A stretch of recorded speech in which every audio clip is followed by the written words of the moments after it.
The morning of February 7, 2024 began like any other at the Vibgyor High School in Bangalore, India. Students were arriving for classes, teachers were preparing lessons, and the campus was filled with the familiar sounds of childhood, laughter, chatter, the shuffling of backpacks. But within minutes, this ordinary day would transform into a 12-hour crisis that would test the courage of teachers, the skill of wildlife experts, and reveal the terrifying reality of human-wildlife conflict in India's rapidly expanding cities. At 7:45 a.m., a security guard named Rajesh Kumar was conducting his routine morning inspection of the school grounds when he noticed something unusual near the science laboratory building. At first, he thought it was a large dog moving through the shadows. Then the animal emerged into better light, and Rajesh's blood ran cold. It was a full-grown leopard, approximately 60 kilograms, prowling through the school corridor. My first thought was the children, Rajesh recalled months later, his voice still shaking with the memory. Classes were starting, buses were arriving, hundreds of students were about to walk directly toward that predator. I had perhaps 2 minutes to prevent a massacre. Rajesh didn't panic. With remarkable presence of mind, he immediately radioed the school office and delivered a message that would trigger one of Bangalore's most dramatic wildlife rescue operations. Leopard inside campus. Locked down immediately. This is not a drill. Principal Meera Sharma received the message just as the first school buses were pulling into the parking area. For one frozen moment, I couldn't process what I was hearing, she admitted. A leopard? In our school? It seemed impossible, but Rajesh's voice was absolutely serious, and I knew we had no time to waste. Meera activated the school's emergency protocol, originally designed for situations like terrorist threats or severe weather. Within 90 seconds, every classroom was locked down. Teachers blocked doors with furniture. Students were moved to interior walls, away from windows. The buses full of arriving children were immediately turned around and evacuated before students could disembark. But 13 students and 2 teachers were already inside the building where the leopard had been spotted. They were trapped. Among them was 12-year-old Priya Malhotra and her teacher, Mrs. Anjali Reddy, who had arrived early for a science club meeting. They were in a second-floor classroom when they heard the lockdown announcement over the intercom. At first we thought it was a practice drill, Priya remembered. But then Mrs. Reddy checked her phone and saw messages from other teachers saying there was actually a leopard in the building. A real leopard. I felt my stomach drop. I'd seen leopards on TV, but never imagined one could be in my school, maybe just outside our door. Mrs. Anjali, a 28-year-old teacher with 6 years of experience, had to make immediate decisions to protect her students. I could see the fear in their eyes. Some of the younger students were starting to cry. I knew I had to project calm even though I was terrified myself. She barricaded the classroom door with desks and bookcases, turned off all lights to avoid attracting attention, and gathered the students in the corner farthest from the door and windows. Then she did something that would later be praised by crisis management experts. She kept the children occupied with quiet activities to prevent panic. I had them write letters to their families, draw pictures, anything to keep their minds busy, Anjali explained. Panic is contagious, especially with children. If one child had started screaming, others would have followed, and the noise could have attracted the leopard to our location. Outside the building, Meera had called the Karnataka Forest Department's wildlife response team. The team leader, Dr. Sanjay Gubi, a 42-year-old wildlife biologist with 15 years of experience handling human-wildlife conflicts, arrived within 20 minutes with a team of 4 specialists. Check if you're already subscribed to this channel, because these incredible real stories of crisis management, heroic teachers, and wildlife rescue operations show how ordinary people respond with extraordinary courage when lives are at stake. Subscribe and turn on notifications to never miss these powerful true stories of human resilience and compassion. Dr. Gubi assessed the situation with growing concern. Leopards in urban areas are extremely dangerous because they're stressed, confused, and trapped, he explained. Unlike in the wild where they can flee, an urban leopard feels cornered, and a cornered leopard is one of the most dangerous animals on Earth. They can attack with devastating speed and force. The team faced a complex challenge. They needed to locate and tranquilize the leopard without causing it to panic and attack. They needed to extract 13 children and 2 teachers from a building with a deadly predator somewhere inside. And they needed to do all of this before the situation deteriorated further. Thermal imaging cameras were brought in to track the leopard's location. The animal was moving through the ground floor, occasionally climbing stairs to the second floor, then returning down. It was clearly agitated and searching for an escape route. Worse, it was moving in patterns that brought it close to several classrooms where people were hiding. The leopard was likely terrified, Dr. Gubby noted. It had probably wandered in from the nearby forest reserve during the night, following the scent of the school's kitchen food. Then as dawn came and people started arriving, it found itself trapped in an unfamiliar environment full of strange sounds and smells. It was desperate to escape but couldn't find the way out. The rescue team developed a careful plan. They would use strategic noise to guide the leopard toward the school's auditorium, a large enclosed space where they could more safely attempt tranquilization. Then they would extract the trapped students and teachers through windows using ladders and harnesses. But implementing this plan required extraordinary precision. One mistake could trigger the leopard to attack. At 9:30 a.m., 2 hours into the crisis, the operation began. Wildlife officers equipped with protective shields and tranquilizer rifles positioned themselves at strategic points. They began making controlled noises and movements designed to subtly guide the leopard's path without panicking it. Meanwhile, a separate extraction team approached the building where Priya, Mrs. Anjali, and the other trapped students were hiding. Using a ladder truck borrowed from the Bangalore Fire Department, they positioned themselves outside the second-floor windows. Inside the classroom, Anjali received a text message with instructions. Extraction team at your window. When we signal, send students one at a time. Complete silence essential. Leopard is 2 corridors away. I read that message to the students in a whisper, Anjali recalled. I could see the fear and hope mixed in their faces.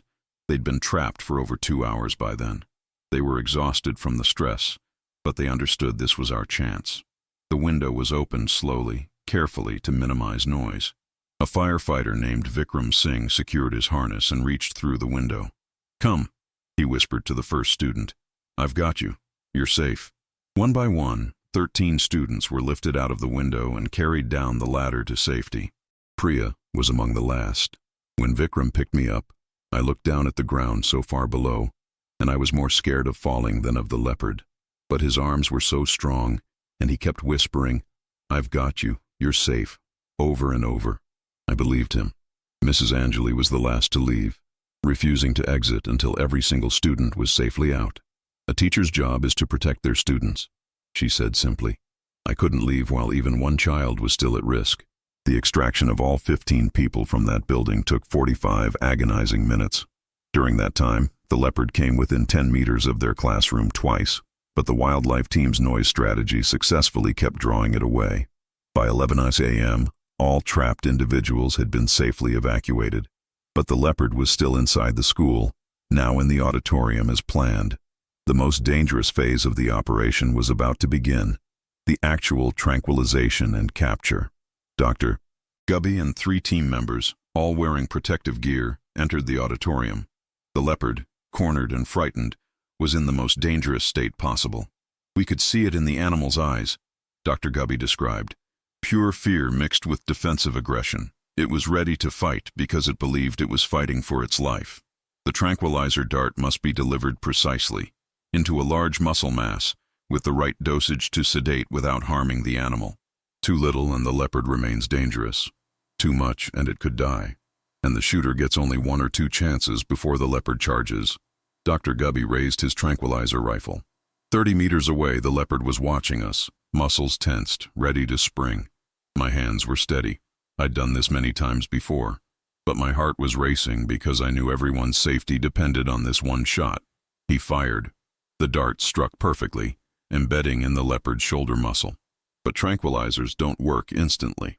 For the next 10 minutes, the most dangerous 10 minutes of the entire operation, the team had to maintain distance while the drug took effect.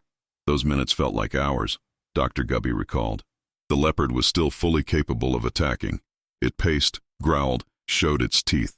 We held our ground with shields ready, praying the dosage was correct and the animal wouldn't charge before the drug worked. Gradually, the leopard's movements became slower, less coordinated. Its eyes began to close. After 12 terrifying minutes, it lay down and lost consciousness. Dr. Gubby approached cautiously, checked the animal's vital signs, and finally gave the signal everyone had been waiting for. Leopard secured, scene safe. The relief was overwhelming. Outside the building, teachers, students, and parents who had been watching from a safe distance erupted in applause and tears. The crisis that had lasted nearly 5 hours was finally over, and miraculously no one had been injured, not even the leopard. The sedated leopard was carefully loaded into a specialized transport cage. A veterinary examination revealed it was a healthy male, approximately 4 years old, with no injuries. After recovery from the tranquilizer, it would be released in a remote forest area, far from human habitation. This animal wasn't a villain, Dr. Gubby emphasized to the gathered media. It was a victim of habitat loss. As Bangalore expands, we're building schools, homes, and shopping centers in areas that were once wild leopard territory. The leopards didn't invade our space, we invaded theirs. In the days following the incident, Vibgyor High School became a focal point for discussions about urban wildlife management and school safety protocols. Principal Meera Sharma was praised for her quick thinking and effective crisis management, but she deflected the credit. The real heroes were the teachers like Anjali, who kept the children calm and safe for hours, the security guard Rajesh, who spotted the danger immediately, the wildlife team who risked their lives to safely capture a terrified animal, and most of all, the students who showed remarkable courage and discipline during a terrifying situation. Young Priya Malhotra, who had been trapped for over 2 hours, displayed a maturity beyond her 12 years when interviewed. "I was scared," she admitted honestly. "But Mrs. Anjali told us that the leopard was probably more scared than we were. She said it was just a lost animal trying to find its way home. That helped me feel less frightened and more understanding, I guess." Mrs. Anjali Reddy was awarded the Karnataka State Bravery Award for her actions during the crisis. At the ceremony, she used her speech to address a larger issue. What happened at our school is happening across India. Wildlife and humans are being forced into closer contact because we're destroying natural habitats. We need better urban planning, better wildlife corridors, better education about coexistence. She continued, her voice passionate. And we need to teach our children that wild animals aren't monsters or villains. They're living beings trying to survive in a world where humans have taken most of their space. If we can teach empathy and understanding instead of fear and hatred, maybe we can find ways to share this planet. The incident prompted Bangalore's city government to conduct a comprehensive review of wildlife risk zones. Schools within 5 kilometers of forest reserves were required to implement new safety protocols, including perimeter monitoring systems, wildlife awareness training for staff, and regular drills for handling animal intrusions. Security guard Rajesh Kumar, whose quick thinking had prevented potential tragedy, was promoted and given a commendation. "I was just doing my job," he said humbly. "But if my actions saved even one child from harm, then it was the most important thing I've ever done." 6 months after the incident, Dr. Gubby organized a unique event. He brought several students from Vibgyor High School, including Priya, to a wildlife sanctuary for an educational visit. The purpose was to help the children overcome any trauma from the leopard encounter by seeing these animals in their natural habitat, understanding their behavior, and learning about conservation. Seeing leopards in the sanctuary was completely different, Priya reflected. They were beautiful, graceful, just going about their lives. I realized they're not scary monsters. They're just animals trying to survive. What happened at our school wasn't the leopard being evil. It was just scared and lost, like Mrs. Anjali said. The leopard that entered the school, which researchers had tagged for monitoring after its release, was tracked for months afterward. Camera traps confirmed it successfully reintegrated into its forest habitat and showed no signs of seeking out human areas again. "That's our goal with every rescue," Dr. Gubby explained. "Not just to remove the immediate danger, but to give the animal a chance to live a full life in the wild, away from human conflict.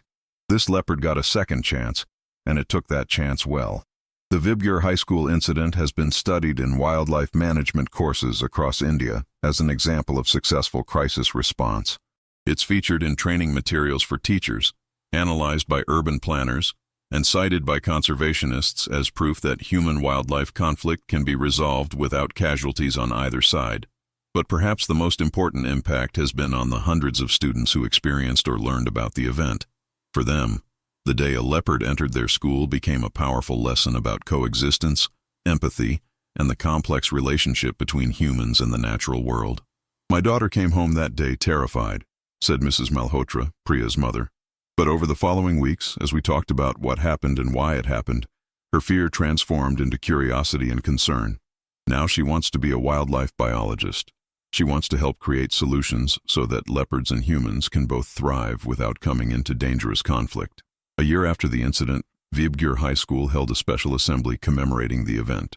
They unveiled a mural in the school courtyard, not depicting the crisis, but showing children and wildlife coexisting peacefully, with the message, "We share this planet. Let's make room for everyone." Mrs. Angeli, speaking at the assembly, told her students, "What you experienced was frightening, and that's valid. But you also learned something invaluable, that in a crisis, we take care of each other. That wild animals deserve our understanding, not our hatred. That courage isn't the absence of fear, but acting correctly despite being afraid." She looked at the faces of her students, many of whom had been in that locked classroom with her. "You will carry this experience with you forever. My hope is that you carry it not as trauma, but as a profound lesson about sharing our world with compassion and wisdom."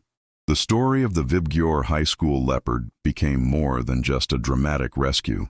It became a catalyst for change in how India approaches urban wildlife conflict, how schools prepare for emergencies, and how a new generation thinks about conservation.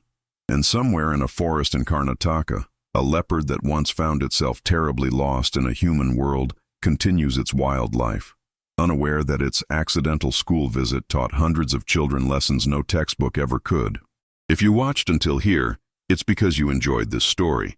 Leave a comment saying, "I watched until here," so I can get to know you and know who really enjoys the stories here on the channel. And if this incredible story of crisis management, heroic teachers, and compassionate wildlife rescue moved you, hit the like button and share this video with educators, parents, and anyone who needs to see how courage and empathy can turn a terrifying situation into a powerful teaching moment.